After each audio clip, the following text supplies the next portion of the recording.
আপনি কিভাবে জিব্রাইল আলাইহিস সালামের নাম বলেন, কিভাবে উচ্চারণ করেন তার নাম? জিব্রিল, জিব্রাইল, জিব্রাইল, জিব্রাইল, জিব্রিল, এই 5 ভাবে তার নাম উচ্চারণ করা হয়। আর এটা বিভিন্ন কিরাতের মাধ্যমে বর্ণনা করা হয়েছে। ইল মানে আল্লাহ সুবহানাহু ওয়া তাআলা, এ নিয়ে কোনো মতপার্থক্য নেই। জিব্রা মানে বান্দা বা দাস, তাহলে জিব্রাইল অর্থ আল্লাহর দাস, সুতরাং এটা হলো তার নাম এবং নামের অর্থ। রাসূল সাল্লাল্লাহু আলাইহি সাল্লাম এবং আল্লাহ সুবহানাহু ওয়া তাআলা কিভাবে তাকে সম্বোধন করতেন, এটা আসলে একটা মজার বিষয়।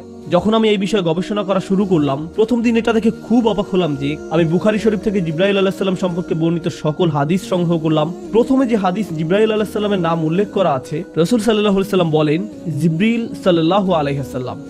আমরা সাধারণত জিব্রিলকে আলাইহিস সালাম বলে সম্বোধন করি, যার অর্থ তার উপর শান্তি বর্ষিত হোক, কিন্তু রাসূল সাল্লাল্লাহু আলাইহি সাল্লাম তার উপর সালাওয়াত পেশ করলেন সাল্লাল্লাহু আলাইহি সাল্লাম। রাসূল সাল্লাল্লাহু আলাইহি সাল্লাম এটা করলেন জিব্রাইল আলাইহিস সালামের উচ্চ মর্যাদার কারণে। আরেকটা ব্যাপার, রাসূল সাল্লাল্লাহু আলাইহি সাল্লাম প্রায় তার নাম বলে তাকে সম্বোধন করতেন না। জানেন কিভাবে করতেন? তিনি বলতেন, যিনি আমার রবের নিকট থেকে আসেন। আল্লাহ সুবহানাহু ওয়া তাআলা বিভিন্ন উপায়ে তাকে সম্বোধন করেন, সবগুলো আমার পক্ষে বর্ণনা করা সম্ভব নয়, এটা আরেকটা বিশাল অধ্যয়নের ব্যাপার। যিনি আমার রবের নিকট থেকে আসেন, ইনশাআল্লাহ ভবিষ্যতে এই বিষয়ে আলোচনা করা যাবে। তবে সবচেয়ে কমন যে বিষয়টি আপনি পাবেন তা হলো রূহ, স্পিরিট, শব্দটি আত্মা। আল্লাহ তাকে বলেন আর রূহুল কুদুস, পবিত্র আত্মা। আল্লাহ বলেন আর রূহুল আমিন, বিশ্বাসী আত্মা। আল্লাহ বলেন রূহানা, আমাদের আত্মা। আল্লাহ তাকে আরো ডাকেন রাসূলুন কারীম, সম্মানিত বার্তাবাহক। সর্বশেষ আরেকটি নাম বলে আমরা অগ্রসর হব সময় স্বল্পতার কারণে। এই নামটি আল্লাহ বা রাসূল সাল্লাল্লাহু আলাইহি সাল্লামের পক্ষ থেকে নয়, বরং ওয়ারাকা ইবনে নওফলের কাছ থেকে, যিনি ছিলেন খাদিজা রাদিয়াল্লাহু তাআলা আনহার চাচাতো ভাই। ওয়ারাকা বলেছিলেন ইনি হলেন আন-নামুস, যাকে মুসা আলাইহিস সালামের কাছে প্রেরণ করা হয়েছিল। জিব্রাইল আলাইহিস সালাম দেখতে কেমন ছিলেন? জিব্রাইল আলাইহিস সালাম বিভিন্ন রকম আকৃতি ধারণ করতেন। তিনি মানুষের আকৃতি ধারণ করতেন, আবার কখনো কখনো তিনি ফেরেশতার আকৃতিও ধারণ করতেন। রাসূল সাল্লাল্লাহু আলাইহি সাল্লাম বলেন, আমি জিব্রাইল আলাইহিস সালামকে দেখেছি আর তার ছিল 600 ডানা। রাসূল সাল্লাল্লাহু আলাইহি সাল্লাম বলেন, তিনি আল্লাহ প্রদত্ত একটি বিশাল সিংহাসনে উপবিষ্ট হয়ে সম্পূর্ণ দিগন্তকে ঢেকে ফেলতেন। রাসূল সাল্লাল্লাহু আলাইহি সাল্লাম আরো বলেন, ওই 600 ডানা শুধু ছড়ানোই থাকতো না, তার ডানাগুলো থেকে প্রতিনিয়ত মণিমুক্তা ঝরতে থাকতো। আর তার ডানা রং ছিল সবুজ, তার পায়ের পাতার রঙও ছিল সবুজ। ফেরেশতার আকৃতিতে তাকে এমন দেখাতো। আর তিনি হলেন অন্য সকল ফেরেশতাদের চেয়ে আলাদা। মানুষ আকৃতিতে তাকে কেমন দেখাতো? জিব্রাইল আলাইহিস সালাম কয়েকজন মানুষের আকৃতি ধারণ করতেন, তাকে বিভিন্ন রকম দেখাতো। কিন্তু যখন তিনি রাসূল সাল্লাল্লাহু আলাইহি সাল্লামের নিকট আসতেন, তিনি সুনির্দিষ্ট একটি রূপ নিয়ে আসতেন। রাসূল সাল্লাল্লাহু আলাইহি সাল্লাম বলেন, দিহিয়া ইবন খলিফা আল কলবি রাদিয়াল্লাহু তাআলা আনহুর মতো দেখাতো। দিহিয়া রাদিয়াল্লাহু তাআলা আনহুকে একজন সুন্দর ফেরেশতা। দিহিয়া রাদিয়াল্লাহু তাআলা আনহুকে বলা হতো বনু কলবের ইউসুফ। ইউসুফ আলাইহিস সালাম সম্পর্কে মহিলারা কি বলেছিল? ইনি একজন সুদর্শন ফেরেশতা। তো দিহিয়াকে বলা হতো বনু কলবের ইউসুফ। মহিলারা দিহিয়াকে পছন্দ করত। আল্লাহ সুবহানাহু ওয়া তাআলা এবং জিব্রাইল আলাইহিস সালামের সম্পর্ক কেমন? প্রথমত তিনি হলেন কালিমুল্লাহ মিনাল মালাইকা, ফেরেশতাদের পক্ষ থেকে যার সাথে আল্লাহ কথা বলেন তিনি হলেন জিব্রাইল আলাইহিস সালাম। আপনি হয়তো ভাবতে পারেন আল্লাহ কি সকল ফেরেশতাদের সাথে কথা বলেন? না, মানুষের মাঝ থেকে যেমন নির্দিষ্ট কয়েকজনের সাথে আল্লাহ সরাসরি কথা বলেন, ঠিক তেমনি ফেরেশতাদের মাঝ থেকেও নির্দিষ্ট কয়েকজনের সাথে আল্লাহ সরাসরি কথা বলেন। আল্লাহ 4 জন ফেরেশতার সাথে কথা বলেন, মুকাসসিমাতি আমরা, যারা আল্লাহর বিভিন্ন নির্দেশের বাস্তবায়ন ঘটান। এই 4 জনের সাথে আল্লাহ সরাসরি কথা বলার বর্ণনা পাওয়া যায়, কিন্তু আল্লাহ সবসময় সরাসরি জিব্রাইল আলাইহিস সালামের সাথে কথা বলে থাকেন। এমন একজন নবীর কাহিনীও আপনি পাবেন না যেখানে জিব্রাইল আলাইহিস সালামের আলোচনা নেই। আপনি যদি কাসাসুল আম্বিয়া পড়েন, প্রত্যেক নবীর আলোচনায় কোনো না কোনো ভাবে জিব্রাইল আলাইহিস সালামের নাম উঠে আসবেই, কারণ তাকে 1,24,000 পয়গম্বরের কাছে পাঠানো হয়েছিল। মুস্তাদ ইমাম আহমদের একটি হাদিসে 1,24,000 নবীর কথা উল্লেখ আছে। তাদের মাঝে 350 জন ছিলেন রসুল। তাদের প্রত্যেকের কাছে জিব্রাইল আলাইহিস সালামকে পাঠানো হয়েছিল তাদেরকে শিক্ষা দেওয়ার জন্য, গড়ে তোলার জন্য, সমর্থন দেওয়ার জন্য, প্রতিরক্ষার জন্য। তিনি প্রথম থেকেই তাদের সাথে ছিলেন। তার আরেকটি উপাধি ছিল নাসরুল আম্বিয়া, তিনি ছিলেন নবীদের সাহায্যকারী। জিব্রাইল আলাইহিস সালামই ইব্রাহিম আলাইহিস সালামকে শয়তানের প্রতি পাথর ছুঁড়তে বলেছিলেন, আর আমরা সেই ঘটনার স্মরণে শয়তানের প্রতি পাথর ছুঁড়ি। সুবহানাল্লাহ, দেখুন সেই ঘটনার কত চমৎকার ঐতিহ্য আমাদের। জিব্রাইল আলাইহিস সালামই ইব্রাহিম আলাইহিস সালামকে হজের নিয়ম কানুন শিখিয়েছিলেন। কখনো কখনো জিব্রাইল আলাইহিস সালামের ভূমিকাকে স্পষ্টরূপে উল্লেখ করা হয় না। ইউসুফ আলাইহিস সালামের গল্পে কখনো কি জিব্রাইল আলাইহিস সালামের উল্লেখ পেয়েছেন? আপনি ইউসুফ আলাইহিস সালামের উপর বিশাল আলোচনা শুনতে পারেন, সেখানে হয়তো জিব্রাইল আলাইহিস সালামের কথা কখনো বলা হয় না, কিন্তু তিনি সেখানে ছিলেন। আয়াতে বলা হয় ওয়ালাম্মা বালাগা আশুদ্দাহু আতাইনাহু হিকমান ওয়া ইলমা। তিনি যখন প্রাপ্তবয়স্ক হলেন তখন আমরা তাকে প্রজ্ঞা এবং জ্ঞান দিয়েছি। এতে ইঙ্গিত পাওয়া যায় যে তার নবুয়ত অনেক কম বয়সে শুরু হয়। আল্লাহ এবং জিবরাইল আলাইহিস সালামের সাথে তার সম্পর্ক অনেক কম বয়স থেকেই শুরু হয়। জিবরাইল আলাইহিস সালামের সাথে হযরত ইউসুফের কখন প্রথম দেখা হয়? যখন তার ভাইরা তাকে সেই কূপে নিক্ষেপ করেছিল আর তিনি কূপের তলায় পড়তে যাচ্ছিলেন, তখন তিনি এমন এক লোকের হাতের উপর ল্যান্ড করলেন যাকে তিনি আগে কখনো দেখেননি। তিনি ছিলেন জিবরাইল আলাইহিস সালাম। জিবরিল তাকে ধরে ফেলেন যেন ইউসুফ আলাইহিস সালাম পড়ে গিয়ে ব্যথা না পান। সুবহানাল্লাহ। চিন্তা করে দেখুন, ইবনুল কাইয়্যিম রাহিমাহুল্লাহ এই ব্যাপারে মন্তব্য করতে গিয়ে বলেন, এই ঘটনার নিদর্শন রয়েছে যে কোন সৃষ্টি আল্লাহর রজ্জুকে ধারণ করলে আল্লাহ অবশ্যই তাকেও ধারণ করেন, তিনি আপনাকে পড়ে যেতে দিবেন না। মাঝে মাঝে এই উল্লেখটা খুব সূক্ষ্ম, আপনি হয়তো কোনো লক্ষণীয় উল্লেখের কথা শুনেন না। এখানে জিবরাইল আলাইহিস সালামের ভূমিকাটা খুবই তাৎপর্যপূর্ণ। ইউসুফ আলাইহিস সালাম যেন পড়ে গিয়ে ব্যথা না পান সেজন্য আল্লাহ তাকে পাঠালেন ধরে ফেলার জন্য। কখনো কখনো বর্ণিত গল্পের নবীর সাথে নয় বরং নবীর শত্রুদের সাথে জিবরাইল আলাইহিস সালামের উল্লেখ পাওয়া যায়। তো মুসা আলাইহিস সালামের ঘটনায় তিনি মুসা আলাইহিস সালামের সাথে বহুবার ছিলেন, কিন্তু মুসা আলাইহিস সালামের ঘটনায় আমরা জিবরিল আলাইহিস সালামের উল্লেখের যে সহিহ বর্ণনা পাই তা আসলে তার শত্রু ফেরাউনের সাথে। তিরমিজি শরীফের একটি হাদিসে বর্ণিত আছে, জিবরাইল আলাইহিস সালাম নবী করিম সাল্লাল্লাহু আলাইহি ওয়াসাল্লামের নিকট আসলেন এবং তাকে বললেন, ফেরাউনের মৃত্যুর দিন যদি আপনি আমাকে দেখতেন, সে যখন সমুদ্রের তলায় ডুবে মারা যাচ্ছিল, আমি গিয়ে তাকে পেলাম এবং তার মুখে কাদা নিক্ষেপ করতে লাগলাম। আমি ভয় পাচ্ছিলাম যে সে হয়তো লা ইলাহা ইল্লাল্লাহ বলে ফেলবে আর ফলে আল্লাহ তাকে ক্ষমা করে দিবেন, কারণ আমি ভয় পাচ্ছিলাম যে সে হয়তো অনুশোচনা করে লা ইলাহা ইল্লাল্লাহ বলে ফেলবে। আল্লাহ সুবহানাহু ওয়া তাআলাকে জিবরাইল আলাইহিস সালামের চেয়ে বেশি কে চেনে? জিবরাইল আলাইহিস সালাম জানেন আল্লাহ এতই দয়ালু যে এমনকি ফেরাউনের মতো পাপিষ্ঠরও সুযোগ রয়েছে, আর তিনি আশঙ্কা করছিলেন যে ফেরাউনের এক মুহূর্তের অনুশোচনা তার হয়তো সারা জিন্দেগীর অপরাধ মুছে দিতে পারে। জিবরাইল আলাইহিস সালাম চিন্তিত ছিলেন যে ফেরাউনের জন্য হয়তো একটা সুযোগ তৈরি হতে পারে। এখন জিবরাইল আলাইহিস সালাম কি ফেরাউনের ভাগ্য নষ্ট করে দিয়েছেন? না। আল্লাহ জিবরাইল আলাইহিস সালামকে বলেন, হে জিবরাইল, আমার ইজ্জত ও গৌরবের কসম, যদি সে আন্তরিকতার সাথে ক্ষমা চাইতো আমি তাকে ক্ষমা করে দিতাম। তার মুখে তোমার কাদা নিক্ষেপ কোনো কাজে আসতো না, আমি তবু তাকে ক্ষমা করে দিতাম। তার মুখে তোমার কাদা নিক্ষেপ কোনো কাজে আসতো না, আমি তবু তাকে ক্ষমা করে দিতাম। এখন দেখুন, আপনি হয়তো ভাবতে পারেন মুখে কাদা মারার কারণ কি? যখন পাপী ব্যক্তি মারা যায় ফেরেশতারা তার মুখে আঘাত করতে থাকে। জিবরাইল আলাইহিস সালাম কেন ফেরাউনকে এত ঘৃণা করতেন? তিনি বলেন, আমি সেদিন থেকে তাকে ঘৃণা করতাম যেদিন সে বলেছিল আমি তোমাদের শ্রেষ্ঠ প্রভু। হাদিসে আমরা জিবরাইল আলাইহিস সালামের একটা বিষয় দেখতে পাই, মাঝে মাঝে যখন জিবরাইল আলাইহিস সালাম রাসূল সাল্লাল্লাহু আলাইহি সাল্লামের কাছে আসতেন, তিনি বলতেন না আল্লাহ এটা বলেছেন, বরং তিনি বলতেন আল আলা, সর্বোত্তম প্রভু, সর্বোত্তম প্রভু। এতে আল্লাহ সুবহানাহু ওয়া তাআলার প্রতি জিবরাইল আলাইহিস সালামের অপরিসীম শ্রদ্ধার প্রকাশ পায়। পরিশেষে ইমরানের পরিবারের সাথে কোনো সময় জিবরাইল আলাইহিস সালামকে নবীর সাথে উল্লেখ না করে নবীর পরিবারের সাথে উল্লেখ করা হয়। তো আমরা মরিয়ম আলাইহিস সালামের ঘটনা জানি। মরিয়ম আলাইহিস সালাম মসজিদের বাইরে পূর্ব দিকের কোনো এক স্থানে যেতেন, মাকানান শারকিয়া। তিনি মাসে একবার মসজিদের বাইরে পূর্ব দিকের কোনো এক জায়গায় যেতেন। অনেক আলেমের মতে সেটা ছিল সূর্যোদয় দেখার উদ্দেশ্যে। তিনি সেখানে গিয়ে সূর্যোদয় দেখতেন আর আল্লাহর জিকির করতেন। তিনি সেখানে মাটিতে দুটো লাঠি গেড়ে পর্দা টাঙিয়ে দিতেন যেন এই খোলা জায়গায় মানুষ বুঝতে পারে এটা তার বসার জায়গা, কেউ যেন এটার নিকটে না আসে। তিনি অল্প বয়স্ক মেয়ে ছিলেন, 14 থেকে 18 বছর বয়সের। মোট কথা তিনি একজন টিনেজার ছিলেন, আর তিনি একা আল্লাহর উপাসনা করছেন, আল্লাহকে একা একা স্মরণ করছেন। আল্লাহ তাআলা বলেন, ফাআরসালনা ইলাইহা রূহানা, আমরা তার কাছে আমাদের রূহকে পাঠালাম। ফাতামাসসালা লাহা বাশারান সাওয়িয়া, জিবরাইল আলাইহিস সালাম তার নিকট একজন সুদর্শন পুরুষ আকৃতিতে আবির্ভূত হলেন। জিবরাইল আলাইহিস সালাম মুখ খুলে কিছু বলার আগেই মরিয়ম আলাইহিস সালাম তাকে দেখে বললেন, আউযু বিরহমানি মিনকা ইন কুনতা তাকিয়া, আমি পরম করুণাময়ের কাছে তোমার থেকে আশ্রয় চাচ্ছি যদি তোমার অন্তরে আল্লাহর কোনো ভয় থাকে, মানে যদি তোমার ন্যূনতম কোনো শালীনতা থেকে থাকে, ভাগো এখান থেকে, কোনো কথাও বলতে যেও না, মনে করো যে এটা কখনো ঘটেনি, যাও আল্লাহর নিকট ক্ষমা প্রার্থনা করো। তাই প্রিয় বোনেরা, যদি কোনো ভাই আপনার নিকট এগিয়ে আসে তাদের সাথে এইভাবে আচরণ করার চেষ্টা করুন। দেখুন আরবিতে কথাটা বলেন, দেখুন কি ঘটে। যদি তিনি আরবি নাও বুঝেন, তিনি ভাববেন না এই আপদ থেকে দূরে থাকাই উত্তম। আমরা এই গল্পে যদি আবার ফেরত যাই তাহলে দেখবো যে মরিয়ম আলাইহিস সালাম জিবরাইল আলাইহিস সালামের সাথে পরে কথা বলেছিলেন। কিন্তু কেন? কারণ মরিয়ম আলাইহিস সালামের এভাবে কঠিন স্বরে কথা বলতে দেখে জিবরাইল আলাইহিস সালাম সাথে সাথে মানুষ্য আকৃতি থেকে ফেরেশতার আকৃতি ধারণ করেন। তিনি তার মানুষ্য আকৃতি ত্যাগ করেন এবং ফেরেশতার আকৃতিতে ফিরে যান, আর সেটা 600 ডানার পূর্ণ আকৃতি ছিল না। এরপর তিনি কথা চালিয়ে যান, ইন্নামা আনা রাসূলু রাব্বিকি লিআহাবা লাকি গুলামান যাকিয়া, আমি আল্লাহর একজন দূত, আপনার নিকট একজন পবিত্র সন্তানের সুসংবাদ নিয়ে এসেছি। আল্লাহ এই সিদ্ধান্ত নিয়েছেন এবং কাযালিক, এটা ইতিমধ্যে করা হয়েছে। ওয়ালিনাজআলাহু আয়াতাল লিন্নাস ওয়া রাহমাতাম মিন্না, আমি তাকে মানুষের জন্য একটি নিদর্শন ও আমার পক্ষ থেকে অনুগ্রহ শুরু করতে চাই। ওয়া কানা আমরান মাকদিয়া, আর এই প্রক্রিয়া ইতোমধ্যে শুরু হয়ে গেছে। এখানে কাদা মানে সিদ্ধান্তের বাস্তবায়ন, আর কানা আমরান মাকদিয়া মানে আপনি ইতোমধ্যে গর্ভবতী হয়ে গেছেন। ফাহামালাতহু, অতঃপর তিনি গর্ভে সন্তান ধারণ করলেন। ফান্তাবাযাত বিহি মাকানান কসিয়া, ওই অবস্থায় এক দূরবর্তী স্থানে চলে গেলেন। গর্ভকালীন পুরো সময়টা তিনি লুকিয়ে থাকলেন। আর যখন সন্তান জন্মদানের সময় আসলো, মনে রাখবেন তিনি ছিলেন একজন অনভিজ্ঞ তরুণী, তার পাশে সাহায্য করার মতো কেউ ছিল না। তিনি পূর্বে কখনো সন্তান জন্ম দেননি। প্রসব বেদনা তাকে এক খেজুর বৃক্ষের মূলে আশ্রয় নিতে বাধ্য করলো। তিনি বললেন, হায়, আমি যদি কোনো কারণে এর পূর্বেই মারা যেতাম এবং মানুষের স্মৃতি থেকে বিলুপ্ত হয়ে যেতাম।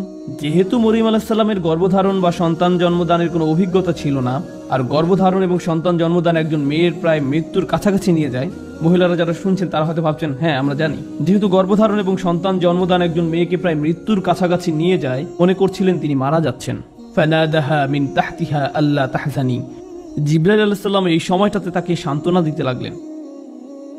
আপনি মনে করছেন যে মানুষ আপনাকে নিয়ে কুৎসা রটনা করবে, কিন্তু বাস্তবতা হলো একসময় মানব জাতির কাছে ওহী পাঠানো হবে, আর তাতে উল্লেখ থাকবে যে অযকুর ফি কিতাবি মারিয়াম, এই কিতাবে মারিয়ামের কাহিনী বর্ণনা করুন। আর দেখো, কদ জাআলা রাব্বুকা তাহতাকা সারিয়া, তোমার পালনকর্তা তোমার পায়ের তলায় একটি নহর জারি করেছেন, আর তুমি খেজুর গাছের কাণ্ড ধরে তোমার দিকে নাড়া দাও, তাহলে তা তোমার উপর তাজা পাকা খেজুর ফেলবে। ফাকুলি ওয়াশরাবি ওয়াকররি আইনান, অতঃপর তুমি খাও, পান করো এবং চোখ জোড়াও। তোমার বাচ্চা তোমার চক্ষু শীতলকারী হওয়ার কথা, তোমার বাচ্চার দিকে তাকাও, কষ্টের দৃষ্টিতে নয়, সুখের দৃষ্টিতে। অতঃপর দ্বিতীয় পরীক্ষা আসলো, যখন তোমার সম্প্রদায় তোমার সন্তান সম্পর্কে জিজ্ঞেস করবে, তখন তুমি নিজের সমর্থনে কোনো কথা বলতে পারবে না। এবং ইতিমধ্যে মরিয়ম আলাইহিস সালামের পূর্ণ বিশ্বাস তৈরি হয়ে গেল যে আল্লাহর সাহায্য তার সাথেই রয়েছে।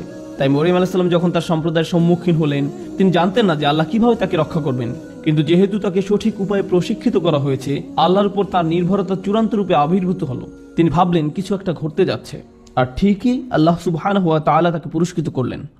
এখানে জিবরাইল আলাইহিস সালাম ঈসা আলাইহিস সালামের দায়িত্ব গ্রহণ করেন। আল্লাহ সুবহানাহু ওয়া তাআলা বলেন, আমরা তাকে পবিত্র আত্মার মাধ্যমে সাহায্য করেছি। এমনকি আল্লাহ এটাকে ঈসা আলাইহিস সালামের প্রতি একটি অনুগ্রহ হিসেবে উল্লেখ করেন, আমি তোমাকে পবিত্র আত্মার মাধ্যমে সাহায্য করেছি। ঈসা আলাইহিস সালামকে জিবরাইল আলাইহিস সালামের মাধ্যমে তার সারা জীবন জুড়ে সাহায্য করা হয়। শুধু এটা নয়, বরং আলেমদের মতে জিবরাইল হচ্ছেন একমাত্র ফেরেশতা যিনি কোনো নবীকে আকাশে নিয়ে যেতে পারেন। তো যখন ঈসা আলাইহিস সালামকে ক্রুশবিদ্ধ করে হত্যা করার ষড়যন্ত্র করা হয়, তখন তাকে জীবিত অবস্থায় আকাশে উঠিয়ে নেওয়ার জন্য একজন ফেরেশতা পাঠানো হয়। কিয়ামতের পূর্বে আল্লাহর হুকুমে তাকে আবার পৃথিবীতে পাঠানো হবে, আর সে ফেরেশতা ছিলেন জিবরিল আলাইহিস সালাম। আমি এর তাৎপর্য বোঝার চেষ্টা করেছিলাম যে কেন আল্লাহ এই কথাটি ওয়া মা তানাজ্জালু ইল্লা বিআমরি রাব্বিকা সূরা মরিয়মে বলেছেন। বেশ কিছুদিনের জন্য জিবরাইল আলাইহিস সালাম দেখা না দিলে রাসূল সাল্লাল্লাহু আলাইহি ওয়াসাল্লাম মনে মনে দুঃখ পেতেন। আর তাই জিবরাইল আলাইহিস সালাম রাসূল সাল্লাল্লাহু আলাইহি ওয়াসাল্লামকে বললেন, দেখুন, আল্লাহর নির্দেশ পেলেই কেবল আমরা আপনার কাছে আসি, আমরা নিজেদের ইচ্ছামতো আসতে পারি না, আমরা এই সিদ্ধান্ত নিতে পারি না। আর এই কথাটি খুবই ব্যক্তিগত শোনায়, ওয়া মা নাতানাজ্জালু ইল্লা বিআমরি রাব্বিক। কেন সূরা মরিয়মে? ইসলামী পণ্ডিতদের মতে এই সূরায় বর্ণিত প্রত্যেক নবীর ঘটনায় জিবরাইল আলাইহিস সালামের গুরুত্বপূর্ণ ভূমিকা রয়েছে। চিন্তা করে দেখুন, জাকারিয়া, মারিয়াম, ঈসা, ইব্রাহিম, মুসা, ইদ্রিস, ইসমাঈল আলাইহিস সালাম, ওনাদের সবার জীবনে জিবরাইল আলাইহিস সালাম গুরুত্বপূর্ণ ভূমিকা পালন করেন। তাই এই সূরাতে রাসূল সাল্লাল্লাহু আলাইহি ওয়াসাল্লামকে বলা হয়েছে, দেখুন, আমরা শুধু আল্লাহর হুকুমেই অবতরণ করি জ্ঞান নিয়ে, আর তখন জিবরিল আলাইহিস সালামের আগমনে আপনি সন্তুষ্ট হয়ে যাবেন। ফেরেশতাদের মাঝে যিনি রাসূল সাল্লাল্লাহু আলাইহি ওয়াসাল্লামের সবচেয়ে নিকটবর্তী ছিলেন, যিনি রাসূল সাল্লাল্লাহু আলাইহি ওয়াসাল্লামকে সহযোগিতা করেছেন, তার প্রতিরক্ষার ব্যবস্থা করেছেন, তিনি ছিলেন জিবরিল আলাইহিস সালাম। অন্য একটি বর্ণনা রাসূল সাল্লাল্লাহু আলাইহি ওয়াসাল্লাম আরো বলেন, ما من نبي إلا له وزيران من أهل السماء ووزيران من أهل الأرض। প্রত্যেক নবীকেই আল্লাহ সুবহানাহু ওয়া তাআলা দুনিয়া থেকে দুজন এবং আকাশ থেকে দুজন মন্ত্রী দান করেছেন। আমাকে দিয়ে আকাশের দুজন মন্ত্রী হলেন জিবরিল এবং মিকাল, আর দুনিয়া থেকে প্রদত্ত দুজন হলেন আবু বকর এবং ওমর রাদিয়াল্লাহু তাআলা আনহু। জিবরিল আলাইহিস সালাম এবং রাসূল সাল্লাল্লাহু আলাইহি ওয়াসাল্লামের প্রথম সাক্ষাৎকারটি কেমন ছিল? আনাস ইবনে মালিক রাদিয়াল্লাহু তাআলা আনহু বর্ণনা করেন, রাসূলুল্লাহ সাল্লাল্লাহু আলাইহি ওয়াসাল্লামের ছেলেবেলায় তিনি অন্য বাচ্চাদের সাথে খেলছিলেন, দৌড়াদৌড়ি করছিলেন ঠিক সকল বাচ্চার মতো। হঠাৎ করে এক ব্যক্তির আবির্ভাব হয়, তিনি রাসূল সাল্লাল্লাহু আলাইহি ওয়াসাল্লামকে ধরে মাটিতে শুইয়ে দিলেন। এটা দেখে অন্য বাচ্চারা দৌড়ে তাদের পিতামাতার কাছে চলে গেল এবং বলতে লাগলো মুহাম্মদকে হত্যা করা হয়েছে। অন্য বাচ্চারা যখন দৌড়ে পালাতে লাগলো, তখন রাসূল সাল্লাল্লাহু আলাইহি ওয়াসাল্লাম দেখছিলেন যে এই লোকটি তাকে কি করতে যাচ্ছে। আল্লাহ রাসূল সাল্লাল্লাহু আলাইহি ওয়াসাল্লাম বলেন, তিনি আমার বুক কেটে ফেললেন, তিনি আমার বুক খুলে ফেললেন। তিনি বললেন, এটা হলো তোমার অন্তরের শয়তানের অংশ। তিনি রসুল সাল্লাল্লাহু আলাইহি সাল্লামের হার্ট বের করলেন এবং তা থেকে কিছু একটা বের করে নিলেন আর বললেন, এটা হলো তোমার অন্তরের শয়তানের অংশ। তারপর তিনি এটাকে ফেলে দিলেন। এরপর তিনি সোনালী রঙের একটি পাত্রে রাখা জমজমের পানিতে আমার হার্ট ধুয়ে ফেললেন। আর এই বাচ্চা অবস্থায় রসুল সাল্লাল্লাহু আলাইহি সাল্লাম সবকিছু অবলোকন করেছেন। এরপর রসুল সাল্লাল্লাহু আলাইহি সাল্লামের হার্টকে আবার যথাস্থানে রেখে দেওয়া হলো। অন্য বাচ্চারা ফিরে এসে দেখলো যে রসুল সাল্লাল্লাহু আলাইহি সাল্লামের বুক সেলাই করে দেওয়া হয়েছে আর তার মুখমণ্ডল নীল বর্ণ ধারণ করলো। রসুল সাল্লাল্লাহু আলাইহি সাল্লামের হার্ট বের করে পবিত্র করা হলো। সে সময় তিনি এই ঘটনার কোনো ব্যাখ্যা খুঁজে পেলেন না। তিনি এই ঘটনায় চরম কষ্ট পেলেন। তিনি বুঝতে পারলেন না যে কেন এটা হলো। তিনি বুঝতে পারলেন না এটা কি হলো। ঠিক 34 বছর পর তিনি যখন 40 বছর বয়সে পদার্পণ করলেন, আয়েশা রাদিয়াল্লাহু তাআলা আনহা বলেন, তিনি ভালো স্বপ্ন দেখতে লাগলেন। এটা তিনি একাধারে 6 মাস যাবৎ দেখতে লাগলেন। তিনি রাতে যা স্বপ্নে দেখতেন তাই দিনের বেলায় সত্যে পরিণত হতো। তিনি উপলব্ধি করলেন যে কিছু একটা ঘটতে যাচ্ছে। এ থেকে আমরা কিছুটা বুঝতে পারি যে কেন হঠাৎ করে রসুল সাল্লাল্লাহু আলাইহি সাল্লাম গুহায় গিয়ে ধ্যানমগ্ন হতে লাগলেন এবং প্রার্থনা করতে লাগলেন। তিনি এবং খাদিজা রাদিয়াল্লাহু তাআলা আনহা বুঝতে পারলেন যে অতি প্রাকৃতিক কিছু ঘটতে যাচ্ছে। ঐশ্বরিক কেউ একজন তাদের সাথে যোগাযোগ করছে, কোনো এক ধরনের বিশেষ সৃষ্টি তাদের সাথে যোগাযোগ করছে। এই অবস্থায় 6 মাস যাবৎ চলল। আয়েশা রাদিয়াল্লাহু তাআলা আনহা বলেন, তারপর আল্লাহ সুবহানাহু ওয়া তাআলা নির্জনতাকে রসুল সাল্লাল্লাহু আলাইহি সাল্লামের নিকট প্রিয় করে দিলেন। হঠাৎ করেই তিনি একা থাকতে পছন্দ করা শুরু করলেন। রাসূলুল্লাহ সাল্লাল্লাহু আলাইহি সাল্লাম হেরা গুহায় আরোহণ করতেন। হেরা গুহায় আরোহণ করতে প্রায় 2 ঘন্টা সময় লাগে। আপনারা যদি কখনো হেরা গুহায় ওঠেন তাহলে সম্পূর্ণ মক্কাকে দৃষ্টি সীমানায় দেখতে পাবেন। সুবহানাল্লাহ, আপনি সবকিছু দেখতে পাবেন। রাসূল সাল্লাল্লাহু আলাইহি সাল্লাম দিনের পর দিন, কখনো পুরো সপ্তাহ জুড়ে, অবশেষে পুরো রমজান মাস সেখানে অবস্থান করেন। তিনি সেখানে দ্বীনে হানিফ তথা ইব্রাহিম আলাইহিস সালামের শেখানো পন্থায় আল্লাহর ইবাদত করতেন। অর্থাৎ তিনি সেখানে গিয়ে যেভাবে পারতেন আল্লাহর ইবাদত করতেন। সুশৃঙ্খল কোনো নামাজের নিয়ম তখন জানা ছিল না। তিনি ইব্রাহিম আলাইহিস সালামের রেখে যাওয়া নিয়মে আল্লাহকে ডাকতেন। ঠিক এটাই বর্ণিত আছে। তো হঠাৎ করে একদিন তিনি জিবরাইল আলাইহিস সালামকে দেখতে পেলেন। আপনাদের কি মনে হয় তখন জিবরিল আলাইহিস সালাম কি ফেরেশতার আকৃতিতে দেখা দেন, না মানুষের আকৃতিতে? মানুষের আকৃতিতে। আপনারা হয়তো ভাবছেন রাসূল সাল্লাল্লাহু আলাইহি সাল্লাম তাহলে ভয় পেয়ে গেলেন কেন? চিন্তা করে দেখুন, আপনি হয়তো 2 ঘন্টা ধরে সেখানে অবস্থান করছেন, আশেপাশে কেউ নেই, তারপর আচমকা গুহার মুখে এক অপরিচিত লোককে দাঁড়িয়ে থাকতে দেখলেন, কোনো কথা বলছে না। আপনি যদি রাসূল সাল্লাল্লাহু আলাইহি সাল্লামের জায়গায় থাকতেন আপনি কি ভাবতেন? তাছাড়া পরবর্তীকালের বর্ণনা থেকে আমরা ধারণা পাই তখন কি ঘটেছিল। রাসূল সাল্লাল্লাহু আলাইহি সাল্লাম যখন খাদিজা রাদিয়াল্লাহু তাআলা আনহার নিকট ঘটনা বর্ণনা করছিলেন, তিনি বলেন, যাকে আমি স্বপ্নে দেখি সে আমার নিকট এসেছিল। সুতরাং আমরা আরো বুঝলাম যে রাসূল সাল্লাল্লাহু আলাইহি সাল্লাম ইতিমধ্যে জিবরাইল আলাইহিস সালামকে স্বপ্নে দেখেছিলেন। তো তিনি চিন্তা করছিলেন, অদ্ভুত, আমি তো এখন ঘুমাচ্ছি না, আমি তো স্বপ্নে নেই, বাস্তবে। এর থেকে জিবরিল আলাইহিস সালাম কেন রাসূল সাল্লাল্লাহু আলাইহি সাল্লামকে জড়িয়ে ধরেছিলেন? এটা স্বপ্ন নয়, বাস্তব। ইকরা, পড়ুন পড়ুন, আপনি কোনো কল্পিত কিছু দেখছেন না, এটা কল্পিত কোনো ছায়ামূর্তি নয়। আমি আপনাকে শক্ত করে জড়িয়ে ধরছি শুধু আমার বাস্তবতা বোঝাতে নয়। ইন্না সানুলকি আলাইকা কওলান সাকিলা, যে ওহী আপনার উপর নাজিল হতে যাচ্ছে তা হবে অত্যন্ত ভারী। এই বাণী ধারণ করার জন্য আপনাকে প্রস্তুত হতে হবে। এরপর তিনি তাকে আদেশ করলেন, পড়ুন। তারপর রাসূল সাল্লাল্লাহু আলাইহি সাল্লামকে ছেড়ে দিলেন। রাসূল সাল্লাল্লাহু আলাইহি সাল্লাম বললেন, আমি পড়তে জানি না। জিবরিল আলাইহিস সালাম তাকে আবারও শক্ত করে জড়িয়ে ধরলেন এবং বললেন, ইকরা। রাসূল সাল্লাল্লাহু আলাইহি সাল্লাম বললেন, আমি পড়তে জানি না। জিবরিল আলাইহিস সালাম রাসূল সাল্লাল্লাহু আলাইহি সাল্লামকে তৃতীয়বারের মতো শক্ত করে জড়িয়ে ধরলেন এবং পরবর্তীকালে রাসূল সাল্লাল্লাহু আলাইহি সাল্লাম বর্ণনা করেন, জিবরিল আলাইহিস সালাম আমাকে এত শক্ত করে জড়িয়ে ধরেন যে আমি মনে করছিলাম আমি মারা যাব। তিনি বললেন, পড়ুন।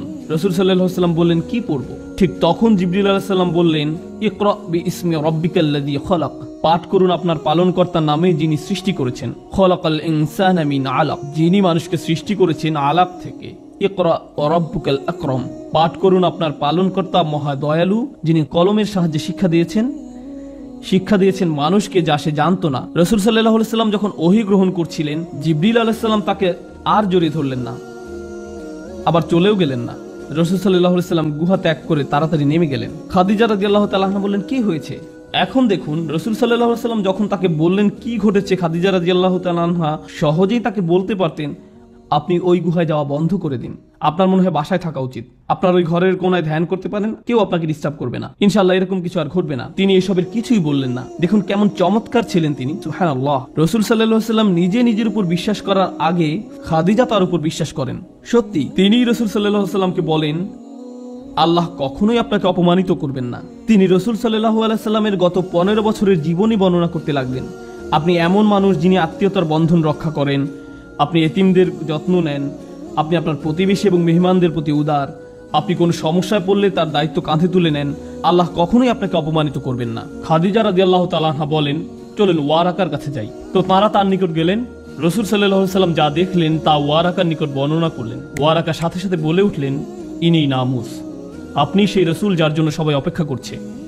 এই ফেরেশতাই মুসা আলাইহিস সালামের কাছে এসেছিলেন। আমি যদি যুবক হতাম তাহলে আপনাকে সাহায্য করতে পারতাম যখন আপনার সম্প্রদায় আপনার বিরোধিতা করবে। এরপর কি ঘটেছিল? আয়েশা রাদিয়াল্লাহু তাআলা আনহা বর্ণনা করেন, এরপর বহু দিন যাবত ওহী অবতীর্ণ হওয়া বন্ধ থাকে। রাসূল সাল্লাল্লাহু আলাইহি সাল্লাম অপেক্ষা করতে লাগলেন যেন সেই ফেরেশতা আবার দেখা দেন। রাসূল সাল্লাল্লাহু আলাইহি সাল্লাম আবার ওই পাহাড়ে ঘুরতে লাগলেন। তিনি নিজের ভাষায় তা এভাবে বর্ণনা করেন যে তার মানসিক অবস্থা এমন ছিল যে তিনি যেন চাইতেন নিজেকে পাহাড় থেকে ছুঁড়ে ফেলে দিতে। তিনি স্পষ্ট রূপে জানতে চান যে কি ঘটেছে। প্রতিবার রাসূল সাল্লাল্লাহু আলাইহি সাল্লাম পাহাড়ে গেলে জিবরিল আলাইহিস সালামের কণ্ঠ শুনতে পেতেন, ও মুহাম্মদ, আপনি আল্লাহর সত্য রসূল।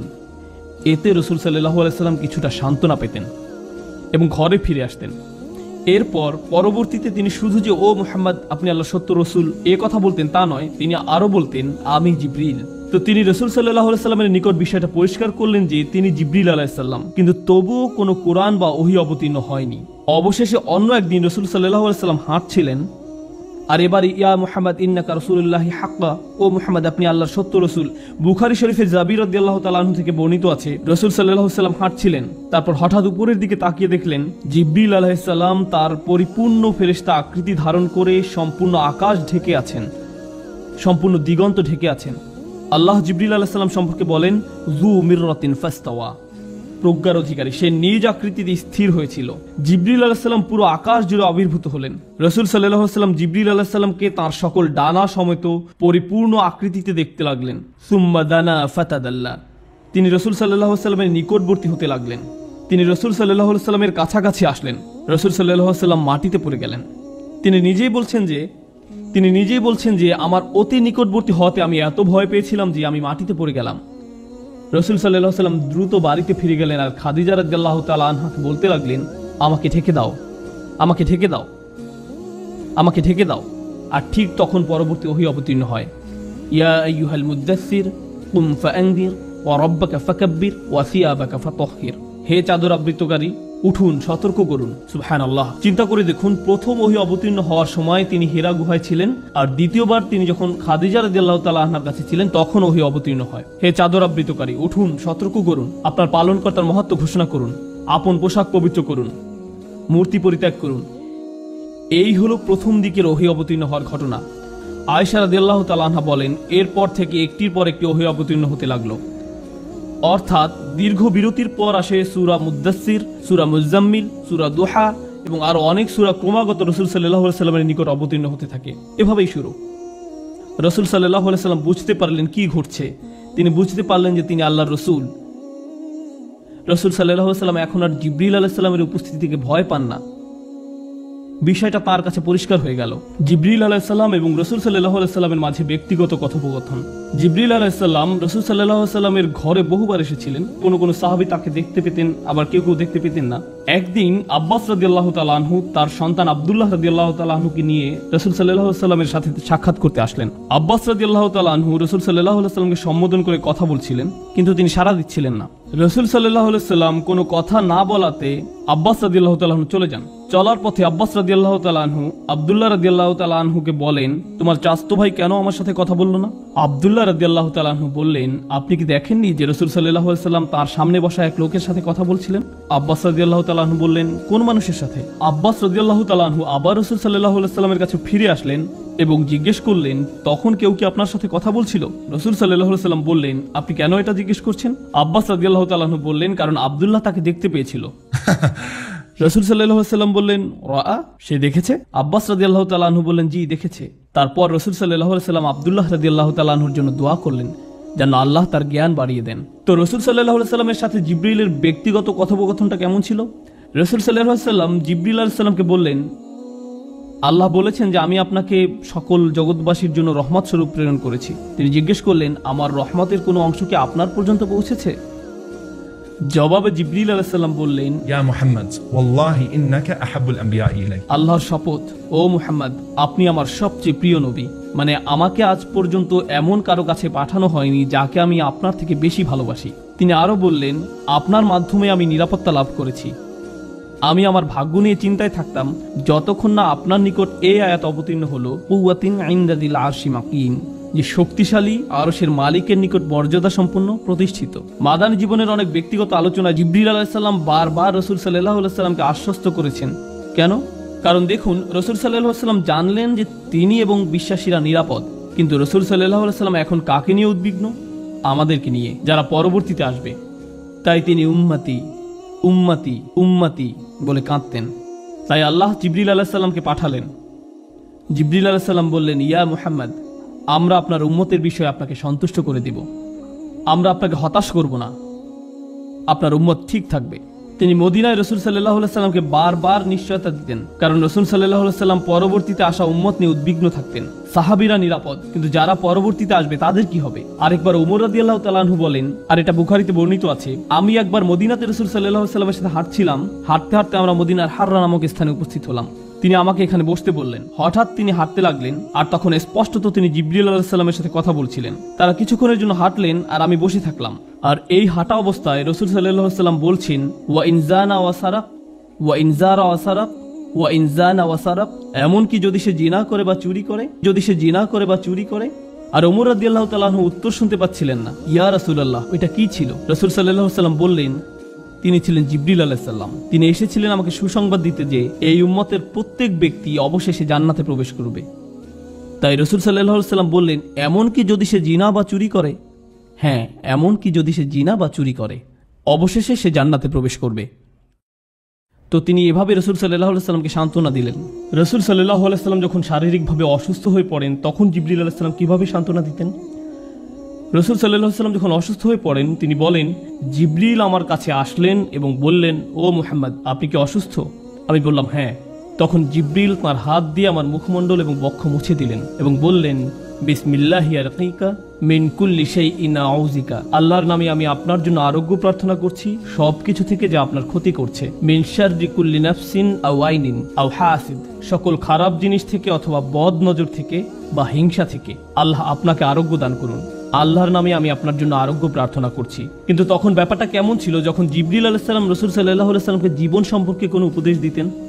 এখন আমি আপনাদেরকে যে বিষয়টি বলবো সেটি রাসূল সাল্লাল্লাহু আলাইহি সাল্লামের জীবনের শেষ দিককার। জিবরিল আলাইহিস সালাম রাসূল সাল্লাল্লাহু আলাইহি সাল্লামের নিকট এসে বললেন, হে মুহাম্মদ, হে মুহাম্মদ।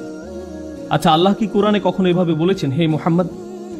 না। ইয়া নবী আল্লাহ, ইয়া রাসূলুল্লাহ, ও আল্লাহর নবী, ও আল্লাহর রাসূল। তাহলে জিবরিল আলাইহিস সালাম কি করে ইয়া মুহাম্মদ বলার সাহস করলেন? আলেমরা বলেন যে যখন জিবরিল আলাইহিস সালাম বলেন ইয়া মুহাম্মদ, এর মানে হলো এখনকার বিষয়টি ওহির বাইরের বিষয়।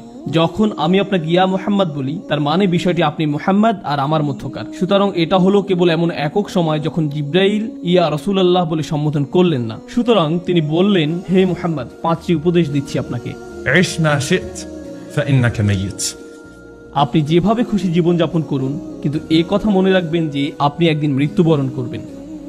তিনি আরো বলেন, واحبب ما شئت فإنك مفارق আপনি যাকে খুশি ভালোবাসুন, কিন্তু মনে রাখবেন যে একদিন আপনি তার থেকে বিচ্ছিন্ন হয়ে যাবেন। واعمل ما شئت فإنك مجزي به 3, আপনি যা খুশি তাই করতে পারেন, কিন্তু এ কথা স্মরণ রাখবেন যে আপনার কর্ম অনুযায়ী আপনাকে প্রতিফল দেয়া হবে। মানে হলো প্রত্যেকটি বিষয় আখিরাতে আসবে, প্রত্যেকটি পুরস্কারই আখিরাতে দেয়া হবে। আপনি যা করেন তা করতে থাকুন, আর মনে রাখবেন যে এর বদলা আখিরাতে পাবেন। واعلم أن شرف المؤمن قيامه بالليل জেনে রাখুন, একজন বিশ্বাসীর জন্য সত্যিকারের আভিজাত্য রাত্রিবেলা নামাজে দাঁড়ানোর মাঝে, আর তার প্রকৃত মর্যাদা আত্মনির্ভরশীলতার মাঝে। নিজেকে মানুষের প্রয়োজন থেকে মুক্ত রাখতে চেষ্টা করুন। আর্থিকভাবে, আবেগের দিক থেকে, মানসিকভাবে বা শারীরিকভাবেই হোক, একজন মানুষ হিসাবে আপনার সম্মান ও মর্যাদা অন্য মানুষের উপর নির্ভর না হওয়ার প্রচেষ্টার মাঝে। যে কোনো ব্যাপারেই হোক না কেন, নিজেকে মানুষের প্রয়োজন থেকে মুক্ত রাখতে চেষ্টা করুন। এরপর রাসূল সাল্লাল্লাহু আলাইহি ওয়াসাল্লাম জীবনের অন্তিম সময় অনুভব করলেন। আর যখন অবস্থা ক্রমান্বয়ে খারাপ হতে থাকে, আবু সাঈদ খুদরি রাদিয়াল্লাহু তাআলা আনহু বর্ণনা করেন, রাসূল সাল্লাল্লাহু আলাইহি ওয়াসাল্লাম সাহাবাদের মাঝে অবস্থান করছিলেন। তিনি খুব সাধারণভাবে বললেন, নিশ্চয়ই আল্লাহ তাআলা তাঁর এক বান্দাকে এভাবে এখতিয়ার দিয়েছেন যে বান্দা হয় দুনিয়ার শান শওকতকে পছন্দ করবে, অথবা যা কিছু আল্লাহর কাছে রয়েছে তা থেকে পছন্দ করবে। রসুল সাল্লাল্লাহু আলাইহি সাল্লামের বাড়িতে সবাই কাঁদছিল, কারণ সবাই বুঝতে পারছিলেন যে রসুল সাল্লাল্লাহু আলাইহি সাল্লামের অন্তিম সময় চলে এসেছে, তিনি শেষ সময়ের নিকটবর্তী। বিশেষ করে ফাতিমা রাদিয়াল্লাহু তাআলা আনহা ভীষণভাবে বিধ্বস্ত হলেন। তার কন্যা উম্মু আবিহা, তার পিতার মা, সর্বদা তার সাথে ছিলেন ওই সময়। রসুল সাল্লাল্লাহু আলাইহি সাল্লাম তার প্রতি ভালোবাসা দেখালেন, মমতা দেখালেন। এমনকি যখন তিনি কোনোভাবে কথাও বলতে পারছিলেন না, তখনও তিনি হাতের ইশারায় ফাতিমাকে ডাকলেন। ফাতিমা রাদিয়াল্লাহু তাআলা আনহা কাছে আসলেন। রসুল সাল্লাল্লাহু আলাইহি সাল্লাম তাকে আরো নিকটে আসতে বললেন, তার কানে কিছু বললেন। ফাতিমা রাদিয়াল্লাহু তাআলা আনহা আরো বেশি করে কাঁদতে লাগলেন। রসুল সাল্লাল্লাহু আলাইহি সাল্লাম তাকে পুনরায় কাছে আসতে বললেন এবং চুপিসারে আরো কিছু কথা বললেন। এবার কথা শুনে ফাতিমা রাদিয়াল্লাহু তাআলা আনহা হাসিতে ফেটে পড়লেন। আয়েশা রাদিয়াল্লাহু তাআলা আনহা এগুলো দেখে হতবুদ্ধি হয়ে গেলেন যে একবার ফাতিমা কাঁদছেন, আবার হঠাৎ করে হাসছেন। সুতরাং তিনি ফাতিমা রাদিয়াল্লাহু তাআলা আনহাকে চাপাচাপি করছিলেন যে বলো না, কি বলেছেন তিনি। শেষে ফাতিমা রাদিয়াল্লাহু তাআলা আনহা বলতে বাধ্য হলেন যে তিনি বলেছেন জিবরাইল সাধারণত প্রতি রমজানে আমাকে নিয়ে পুরো কোরআন একবার ঝালিয়ে নেন, আর এই বছর রমজানে তিনি 2 বার পুনঃপাঠ করেছেন। তার মানে হলো জিবরিল আলাইহিস সালাম ওহীকে শক্তিশালী করে দিলেন, আর আমার মনে হয় না আমি আর রোগ থেকে আরোগ্য লাভ করব। আয়েশা রাদিয়াল্লাহু তাআলা আনহা রাসূল সাল্লাল্লাহু আলাইহি ওয়াসাল্লামকে যেখানে নিয়ে যাওয়া প্রয়োজন সেখানে নিয়ে যাচ্ছেন। তিনি রাসূল সাল্লাল্লাহু আলাইহি ওয়াসাল্লামকে দৃঢ় হতে সাহায্য করেন, আর এমত অবস্থায় রাসূল সাল্লাল্লাহু আলাইহি ওয়াসাল্লাম তার শরীরে হেলান দিয়ে আছেন। তার দৃষ্টি পড়ল আব্দুর রহমান ইবনে আবু বকর রাদিয়াল্লাহু তাআলা আনহুর উপরে, যিনি আয়েশা রাদিয়াল্লাহু তাআলা আনহার ভাই। তিনি দেখলেন তার পকেটে একটি মিসওয়াক রয়েছে এবং আয়েশা রাদিয়াল্লাহু তাআলা আনহা বললেন যে আমি বুঝতে পারছিলাম যে রাসূল সাল্লাল্লাহু আলাইহি ওয়াসাল্লাম এটি পেতে চাচ্ছেন। আয়েশা রাদিয়াল্লাহু তাআলা আনহা রাসূল সাল্লাল্লাহু আলাইহি ওয়াসাল্লামকে বললেন, আপনি কি মিসওয়াক চান? রাসূল সাল্লাল্লাহু আলাইহি ওয়াসাল্লাম মাথা নাড়িয়ে সম্মতি দিলেন। আব্দুর রহমান তার অব্যবহৃত মিসওয়াকটি আয়েশা রাদিয়াল্লাহু তাআলা আনহাকে দিলেন। তিনি এটাকে চিবিয়ে নরম করলেন এবং রাসূল সাল্লাল্লাহু আলাইহি ওয়াসাল্লামের মুখে পুরে দিলেন।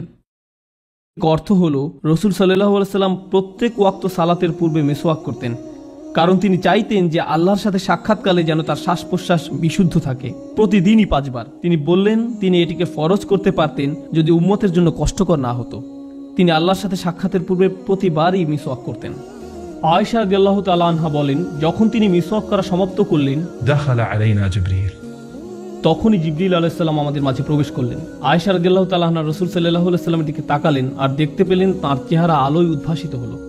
জিবরিল আলাইহিস সালাম, যিনি নবীকে উপরের উপদেশগুলো দিয়েছিলেন, তিনি নবী সাল্লাল্লাহু আলাইহি সাল্লামকে বললেন, শুনুন, আমি আপনাকে একটি বিষয় পছন্দ করতে বলবো। হয়তো আপনি আপনার সাহাবীদের সাথে থাকবেন এবং সুন্দরভাবে জীবনযাপন করবেন, অথবা আপনি সর্বোচ্চ আল্লাহর সাহচর্যে থাকবেন। জিবরিল আলাইহিস সালাম যখন এই কথাটি বললেন, তখন নবী সাল্লাল্লাহু আলাইহি সাল্লাম তার উত্তরে বললেন, বালা রফিকিল আলা, আল্লাহুম্মা রফিকিল আলা। ও আল্লাহ, আমি সর্বোচ্চ বন্ধুর সাহচর্য কামনা করি। আয়েশা রাদিয়াল্লাহু তাআলা আনহা বলেন, যখন তিনি আর রফিকিল আলা বলছেন, তিনি যেন তার সমস্ত শরীরকে ছেড়ে দিচ্ছেন। الرفيق الأعلى ও আল্লাহ, আল্লাহর সাহচর্য বলতে বলতে তার হাত পড়ে গেল। রাসূল সাল্লাল্লাহু আলাইহি সাল্লাম ইন্তেকাল করলেন। যখন এই ঘটনা হলো, আয়েশা রাদিয়াল্লাহু তাআলা আনহা চিৎকার করে উঠলেন। ফাতিমা রাদিয়াল্লাহু তাআলা আনহা যখন আয়েশা রাদিয়াল্লাহু তাআলা আনহার চিৎকার শুনতে পেলেন, তিনি আকাশের দিকে তাকিয়ে বললেন, ইয়া আবাতা মান রাব্বিহি মা আদনা, হে আমার পিতা, আপনি আপনার রবের কতটা সন্নিকটে আছেন এখন। يا أبتا إلى جبريل ننعى হে আমার পিতা, আমরা জিবরাইলের নিকট আপনার মৃত্যুর সংবাদ ঘোষণা দিচ্ছি। ইয়া আবাতা জান্নাতুল ফিরদাউসি মাওয়া, হে আমার পিতা, জান্নাতই আপনার বর্তমান ঠিকানা। এবং এই কথাটি তিনি বারবার বলতে থাকলেন, বলতেই থাকলেন। আপনি আপনার রবের কতটা নিকটে আছেন। জিবরিলের নিকট আপনার প্রস্থানের ঘোষণা দিচ্ছি এবং জান্নাতুল ফিরদাউসি আপনার আবাসস্থল। সুবহানাল্লাহ। নবী সাল্লাল্লাহু আলাইহি সাল্লাম মৃত্যুবরণ করেছেন এবং প্রত্যেকেই মৃত্যুবরণ করবে। নবী সাল্লাল্লাহু আলাইহি সাল্লাম বলছেন জিবরিলও মৃত্যুবরণ করবে। চিন্তা করতে পারেন, জিবরিল আলাইহিস সালামও মারা যাবেন। নবী সাল্লাল্লাহু আলাইহি সাল্লাম বলেন, সিংগায় ফুৎকার দেওয়ার পর আল্লাহ যাদের চান তারা ছাড়া আর কেউ স্থির থাকতে পারবে না, অন্য সবাই মৃত্যুবরণ করবে। আল্লাহ সুবহানাহু ওয়া তাআলা তাদেরকে তার সম্মুখে নিয়ে আসবেন, আর তারা হলেন জিবরিল, ইসরাফিল, মিকাল ও মৃত্যুর ফেরেশতা, যারা আল্লাহর আদেশসমূহ বাস্তবায়ন করেন। আল্লাহ মৃত্যুর ফেরেশতাকে জিজ্ঞেস করবেন, আর কারা কারা বাকি আছে। মৃত্যুর ফেরেশতা বলবেন, ও আল্লাহ, আপনার সম্মানিত পবিত্র চেহারার আপনার বান্দা আমি, আপনার বান্দা জিবরিল, আপনার বান্দা জিবরিল, আপনার বান্দা মিকাল এবং আপনার বান্দা ইসরাফিল। আল্লাহ বলবেন, মিকালের আত্মা নিয়ে নাও। তখন মিকালের আত্মা নিয়ে নেওয়া হবে। পুনরায় বলবেন, আর কে কে বাকি আছে। তিনি বলবেন, ও আল্লাহ, আপনি, আমি, জিবরিল এবং ইসরাফিল। আল্লাহ বলবেন, ইসরাফিলের আত্মা নিয়ে নাও। ইসরাফিলের আত্মা তার থেকে নিয়ে নেওয়া হবে। আল্লাহ আবারও বলবেন আর কারা বাকি আছে? তিনি বলবেন ওয়াজহুকাল বাকিল করিম, ও আল্লাহ আপনার পবিত্র চেহারা, আপনার এই বান্দা এবং আপনার বান্দা জিবরিল, আমরা দুই বান্দা সবশেষে বাকি রয়েছি। আল্লাহ বলবেন জিবরিলের আত্মা নিয়ে নাও। রসুল সাল্লাল্লাহু আলাইহি সাল্লাম বলেন জিবরিল তার চেহারা নিয়ে পতিত হবেন এমন অবস্থায় যে তার ডানাগুলো বিস্তৃত অবস্থায় থাকবে আর সেগুলো আল্লাহর প্রশংসা করতে থাকবে। তিনি তাসবিহরত অবস্থায় মৃত্যুবরণ করবেন। এরপর আল্লাহ বলবেন আর কে বাকি আছে? তখন মৃত্যুর ফেরেশতা বলবে ইয়া আল্লাহ, কেবল আপনি আর আমিই বাকি আছি। আল্লাহ মৃত্যুর ফেরেশতাকে আদেশ করবেন মৃত্যুবরণ করার জন্য, আর মৃত্যুর ফেরেশতা মারা যাবেন। আর আল্লাহ বলবেন কুল্লু মান আলাইহা ফান, প্রত্যেক ব্যক্তি ধ্বংসপ্রাপ্ত হবে। ওয়ায়াবকা ওয়াজহু রাব্বিকা যুল জালালি ওয়াল ইকরাম, আর কেবল আপনার মহামান্বিত রবের চেহারাই বাকি থাকবে। আল্লাহ নিজেকেই তখন জিজ্ঞেস করবেন লিমানিল মুলকুল ইয়াউম, আজকের রাজত্ব কার? আল্লাহ নিজেই প্রত্যুত্তরে বলবেন লিল্লাহি ওয়াহিদিল কাহ্হার, কেবল অদ্বিতীয় নিয়ন্ত্রণকারী আল্লাহর। রাসূল সাল্লাল্লাহু আলাইহি সাল্লাম বলেন যখন আখিরাতে আমরা সবাই হাজির হব তখন সমস্ত জমিন আল্লাহর আনুগত্যের প্রশংসায় একদম সমতল হবে। তিনি বলেন হাসরের ময়দানে প্রত্যেকেই যে জায়গায় রয়েছে সে জায়গা থেকে একটু নড়তে পারবে না। ثم أدعى أول الناس তিনি বলেন আল্লাহর নিকট আমাকেই প্রথম আহ্বান করা হবে। অতএব আমি আল্লাহ সুবহানাহু ওয়া তাআলার নিকটে যাব, আমি সিজদায় পড়ে যাব। তিনি বলেন অতঃপর আমি আমার মস্তক উত্তোলন করব فإذا جبريل عن يمين الرحمن এবং আকস্মিকভাবে আমি সর্বোচ্চ দয়াময় আল্লাহর ডান পাশে জিবরিলকে দেখতে পাবো। নবী সাল্লাল্লাহু আলাইহি সাল্লাম হাদিসে বলেন والله ما رآه قبلها ইতিপূর্বে জিবরিল আলাইহিস সালাম আল্লাহ সুবহানাহু ওয়া তাআলাকে কোনো দিনই দেখেননি। নবী সাল্লাল্লাহু আলাইহি সাল্লাম জিবরিলের দিকে ইশারা করে বলবেন হে আমার রব, إن هذا أخبرني أنك أرسلته إلي এই ব্যক্তি আমাকে বলেছিল যে আপনিই তাকে আমার নিকটে পাঠিয়েছিলেন। فيقول الله صدقت তখন আল্লাহ বলবেন তুমি সত্য বলছো। একইভাবে জিবরিল ও নবী সাল্লাল্লাহু আলাইহি সাল্লামকে বলবেন আপনি সত্য বলছেন। নবী সাল্লাল্লাহু আলাইহি সাল্লাম কেন প্রতিদান দিবসে এই বিষয়টি পছন্দ করলেন, কেন এটি ইচ্ছা পোষণ করলেন? কারণ হলো প্রতিদান দিবসের দিন প্রত্যেক নবী রাসূলকে জিজ্ঞেস করা হবে যে জিবরিল কি নবুয়তের বার্তাকে ঠিকমতো পৌঁছে দিয়েছে কিনা। নবী সাল্লাল্লাহু আলাইহি সাল্লাম জিবরিলের পক্ষে সাক্ষ্য দিবেন এবং তাকে জিজ্ঞেস করার পূর্বেই তিনি নিজেই বলবেন যে উনি বলেছেন যে তাকে আপনি আমার নিকট পাঠিয়েছিলেন, তিনি তার কাজ ঠিকমতো করেছিলেন। আল্লাহ বলবেন তুমি সত্য বলছো।